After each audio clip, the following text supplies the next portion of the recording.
I'm back again. We're just doing another review of one of these papers that we should probably take a grain of salt with respect to the media attention it gets. I think once you read the paper, the story is a bit different. So obviously there was a huge sensation around this paper that language models, the reasoning models, don't really reason, right? Models like O1, for example. Right. So if we take a look at here, this paper here, and what the actual experiments show, I think the story is quite different, right? Specifically, the claims that they're making is based on what is, I think, dubious evidence, right? If you were to look at the graphs that they show, right? First of all, they're showing that these models have a middle domain where these reasoning models, the blue line here, is performing better than the non-reasoning models, but that on the hard domains, right, it's basically not performing like as well. Like basically the sort of the skill collapses and it's not actually better than the normal models. And they're also arguing that in the domains where the problem is very easy, it's also not better than the base models, right? But unfortunately, if we look at a more comprehensive graph that they have later on in the paper, it's not actually really true that they're performing better, right?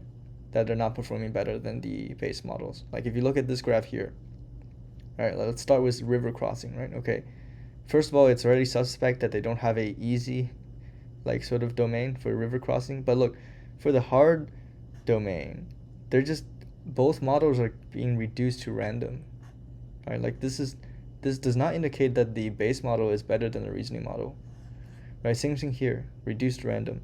And then in the easy domain, like in these cases, the reasoning model is still actually better than the non-reasoning model, but it's so close to 100% that it doesn't matter. It's like 99% accuracy, right? Over here we see that the base model is slightly better, but again, this is at like 99% accuracy.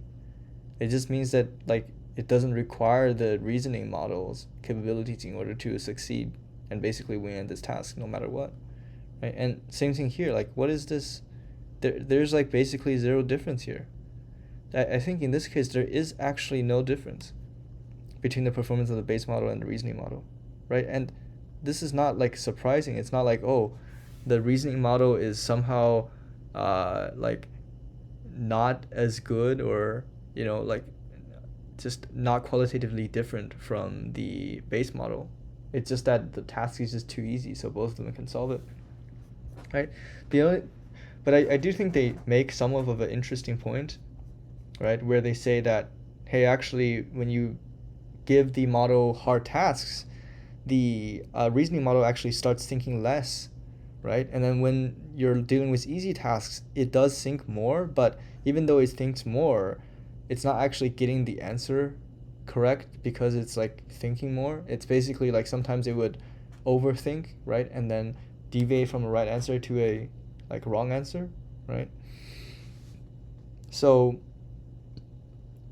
this is not like, see, for example, over here, right? So if we do like complexity 3, position within the like position of the answer within the thoughts, like the position basically like drifts towards the beginning, which means like the eventual answer it gives is the answer that it had at the beginning. So the rest of the thoughts were basically not having any impact on what it answered, right? This is like slightly interesting, right? But it's also not the first time it's being observed, right? This kind of reasoning where models are essentially just like overthinking, like I think could be explained by something like you're training the model to think, so it has a bias towards thinking rather than not thinking, things like this, right? But it's definitely not like a as clear cut of a thing as they're saying here, right? Where it's like, oh, weird complexity standard models are surprisingly outperform large reasoning models. That's not true. They're all getting 100% basically. And a high complexity task where both models experience total collapse. Like this is, I think, pretty much somewhat expected. And also, it's not like the reasoning models are experiencing more collapse than the non-reasoning models. Okay. Yeah, so also there's some weird data point errors here. Like for example, like what happened to data point 20 over here and data point 15, right? Why is the scale, like why is there a 9 here? Why is there no 9 here? Some of these things are kind of interesting, especially given the fact that I think we do see some of these data points in the later graphs. But what was the rationale here of not including them? And also they only include, I think, basically the one task that has the most favorable results for what they're trying to say, where they have four tasks, later on in the paper. Yeah, and like this is, sure, it's a criticism, right? But it's also like one of those things that humans do as well.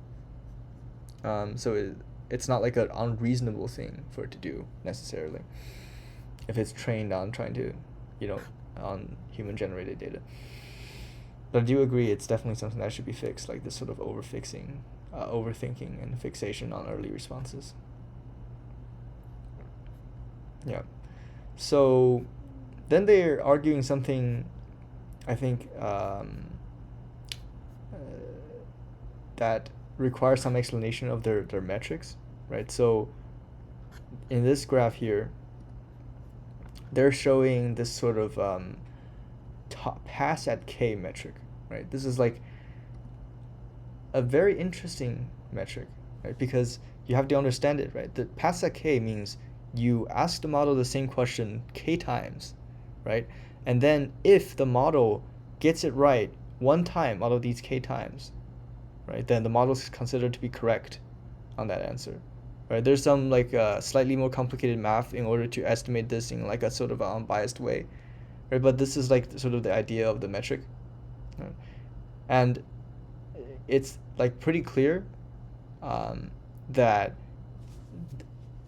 like the reasoning model could be in fact much more consistent than the non-reasoning model, right? The non-reasoning model might be able to eventually guess the answer if you gave it like 500 chances, right? And in one of these chances it will get it correct. But the reasoning model could totally be getting it right like 50 of these cases, or like a 200 of these 500 cases, right? But this metric is not going to show that. So that's something that's interesting to consider thing as well. Okay, additionally, we have some interesting. So yeah, this paper argues that they have a controllable evaluation environment. I would really suggest looking at the physics of language model series of papers. I think they do a much better job in terms of like controlling evaluation environments, and I don't even think this paper cites them. It's like for physics of language models, they would actually like control the entire pre-training data of a model. They would train the model from scratch, so they know exactly what the model is trained on, and then they would do experiments in that kind of fashion, right? Which is not what experiments here are based on. These are based on pre-trained models, and we have no idea what's in those models, etc. Okay, math and puzzle environments.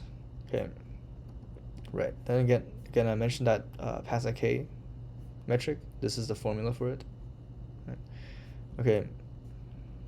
And also, they did mention actually in this like math benchmark, the reasoning models did actually perform better. Like it's just in general, it is just better. Like for this, like the blue arc is like much higher than the pink arc, so it's getting the answers correct much more often for these math benchmarks.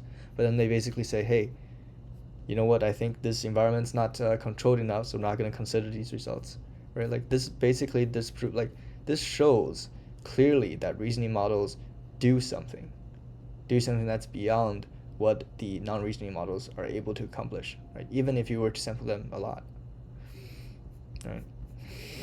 Okay, so puzzle environments.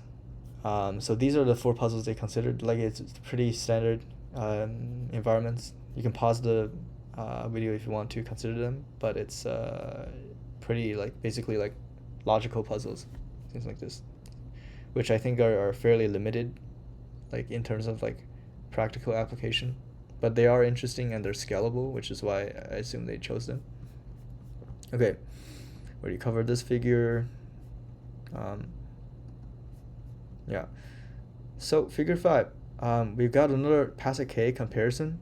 I'm just making a quick note here that basically the base model is only ever slightly better in terms of like the compute budget here, like in the very low, like very easy games sort of setting, and it's also a passive K metric, right? But it is like slightly better than the reasoning model. But then see in the middle range, it's like pretty clear that the reasoning model is better, and at the top range, it's like both of them collapse. Right?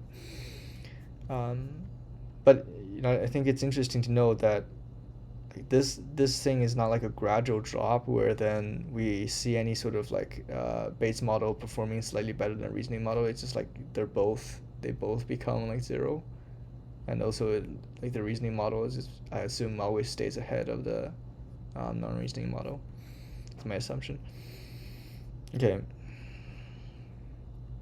Yeah, so they're claiming this sort of like reasoning model are using sort of less reasoning tokens once the tasks become too hard. But if you look at the trend here, right, like there's maybe a bit of this, right, for these models, right? Like if you look at the blue lines, those are the sort of like the thinking models, right? And they're kind of trending down. But look at the rest of the thinking models. That's a thinking model. That's a thinking model. That's a thinking model. Those lines are not trending downwards. They're still using quite a lot of thinking tokens. They're like kind of plateauing once you reach the certain complexity level, which I think it's like a bit different from using less, right? And the plateau and the going down could be due to the fact that the models are like giving up or something like this because they realize it's too hard, right? That's not super clear. Okay. Yeah. Okay. One last note that I want to make is that I found one of their claims very interesting. Their claim basically says that even when they give the model the exact solution, right, the exact sort of prompt, in the prompt they provide the exact like solution algorithm that you would need to solve the Tower of Hanoi problem, which is one of their 4 mini game problems. Like even if they provide the entire algorithm for it, the model is not able to take advantage of the algorithm and solve the puzzle, right? This struck me as very interesting because that would actually imply the reasoning models have a severely limited ability to follow basic instructions for long periods of time, right? Which would not be good, and also is like against my assumptions. So I looked at the prompt or the algorithm, right, quote unquote, that they're providing. And one thing that struck me is the fact that it is a recursive algorithm that uses a stack that I believe is implicit, which means like the model has to like non-explicitly sort of remember how many of these like recursive calls that it's called inside of its memory without writing anything down in order to take advantage of this algorithm. If you use the iterative algorithm, which is possible, because any recursive algorithm can be converted to an iterative algorithm, and then you tell the model to explicitly write down all these moves, right, without resorting to like implicit stack that it has to remember in like some sort of embedding space, then I feel like it would be able to follow this kind of algorithm. So, but I have yet to test that kind of theory. It will probably take a lot of money to test. But if anyone has that time, would like to do that, I think it'd be very interesting to see. Yeah, that's pretty much all I had. I wouldn't say this is comprehensive, and there's good points about this paper, right? There's definitely a lot of experiments that got done, right? And like 4 useful environments, right? But I just wanted to cover things to make sure, it's people are getting like a correct sort of interpretation and somewhat understanding of this paper. Yeah, but I wouldn't say everything is perfect from this coverage. There's definitely things I could have missed. So definitely take a look at some of these things yourself, right? For example, I didn't go into figure 7 or figure 8 comprehensively. Anyway, thanks for listening. See you next time.